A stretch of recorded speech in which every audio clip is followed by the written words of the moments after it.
Pinaplansya na raw ng Department of Education ang pagkakaroon ng mga pagsasanay sa mga gagawin sakaling magkaroon ng active shooter sa isang paaralan.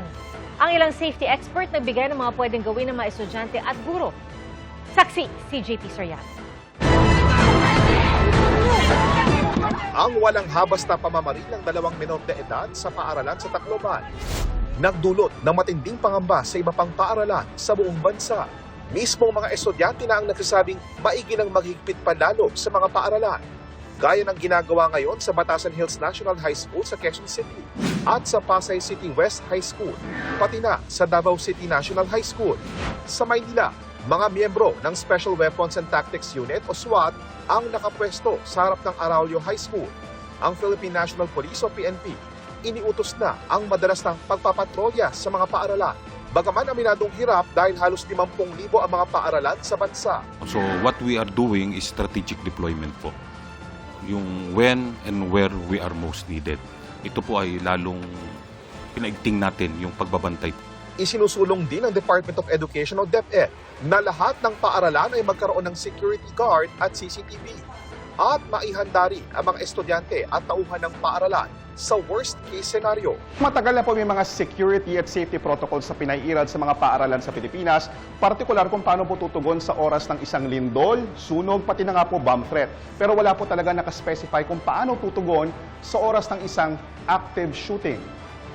Oras na may marinig na pamamaril sa isang paaralan, sabi ng isang professional security at safety expert, dapat huwag lalabas ang mga nasa classroom kung wala rito ang salarin. Dapat aniyang i-secure ang classroom at isara ang lahat ng pintuan. Kasunod dito, huwag mag-iingay o kumuha ng atensyon para di mapansin ng gunman sakaling madaanan ang classroom. I-silent ang mga cellphone, yumuko o sama-samang magtago at gumawa ng barikada para walang makapasok sa classroom. Tandaan, ang hindi raw dapat mangyari ay makasalubong ka ng shooter.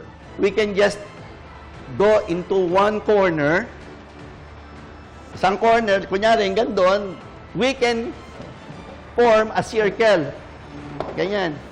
Kasi, tandaan natin, yung perpetrator can easily grab one to become a hostage or shoot them all. Pero definitely, hindi niya gagawin yon. Kasi nga, ang hinahanap niya, yung easy way out. Palagi, ang gusto niya, hindi siya mahuli, hindi siya makilala, at hindi siya pwedeng makulong.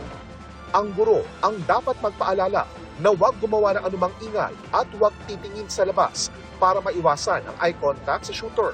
Kung dumaan ito, dapat siyang pagtiwalaan ng mga mag-aaral. Absolutely still until the shooting stops. Huwag kang magbusyoso, then drop down until matapos yung putukan o yung kaguluhan. Pwede mag-cover ka sa isang matigas na bagay na hindi makatagos. Katulad ng semento, hindi makatagos ng bala, doon ka magtago. Para rin sa isa pang safety consultant, sa usaping prevention pa lang, mahalagang tutukan ang entry at exit points ng isang paaralan.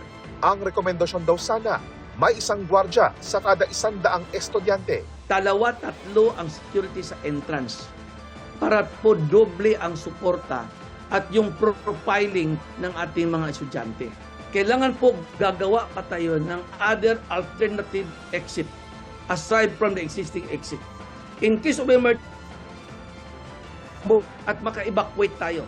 At kailangan po mag-designate kayo ng assembly area para ma-count natin ang mga bata o ating mga constituents kung kumpleto tayo. Mahalaga rin daw ang partisipasyon at pakikipag-ugnayan ng mga magulang ng mga estudyante.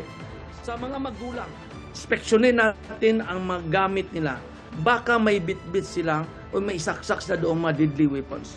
Kung may mga baril tayo sa bahay, hanggat maaari ilagay natin sa vault cabinet na hindi ma-access palagi ng anak natin. Ang mga magulang din at mga teachers, mag-communicate.